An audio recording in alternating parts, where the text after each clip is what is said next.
ताबिश तो सारे का सारा माँ की दुआओं पे ही चल रहा था क्योंकि एक मर्द के अंदर जितने फ्लॉस हो सकते हैं अल्हम्दुलिल्लाह ताबिश के अंदर मौजूद थे। लेकिन इसके अंदर कुछ कसूर बीना का भी था। जैसे बीना आकर पूछती है एक बार ताबिश से कैसी लग रही हूँ, वो आगे से हंसकर कहता है मोटी। लेकिन अगर यहाँ पर मेरा घराना होता तो अभी मोटी का सिर्फ मेरे मुंह से मीम ही निकला होता।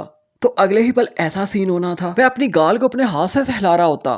ताबिश अपनी बीवी से कहता है अगर दोस्तों में बैठा हुआ तुम्हारी कॉल पिक कर लेता तो क्या इज्जत मेरी रह जाती। लेकिन ताबिश जैसों को जब उनकी माशूका कॉल करती है तो फखर से बैठकर दोस्तों में बताते हैं तेरी होने वाली भाभी कॉल कर रही है। अगर आप पाकिस्तानी ड्रामास के रिव्यूज, रोस्टिंग और प्रेडिक्शंस चाहते हैं तो काइंडली हमारे इस चैनल को जरूर सब्सक्राइब कर दें, वीडियो को शेयर और लाइक जरूर करें। लेकिन आपके इज्जत से हमें एक लेसन तो मिलता है, जब शौहर को वेडिंग एनिवर्सरी भूलने लग जाए तो समझ जाना चाहिए बीवी को कि शौहर डैश बन चुका है। वैसे ताबिश की माँ भी आज की हमारी हर सोसाइटी के हर घर के अंदर मौजूद है। ताबिश जो गलत करता है वो बीवी को ज़ुमरे में डाल देती है, लेकिन ताबिश जो अच्छा करता है वो माँ की तरबियत का पार्ट है। ताबिश नमाज नहीं पढ़ता तो बीना का कसूर है, लेकिन ताबिश ने मस्जिद बनवाई, इसमें माँ की तरबियत का बहुत बड़ा हिस्सा है। ऊपर से बीना की सास उसे कहती है तुम्हारी जैसी ज़िंदगी पूरे ख़ानदान में नहीं है किसी की।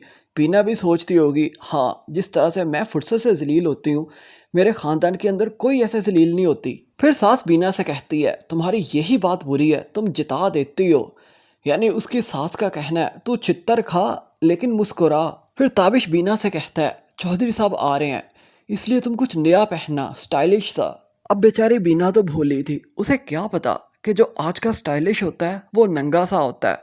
बस डायरेक्टली नहीं बोला ताबिश ने कि कुछ नंगा सा पहना, कुछ अट्रैक्ट करने वाला। इसे आसान और सादा लफ्जों में कहते हैं बीवी को पेश करना।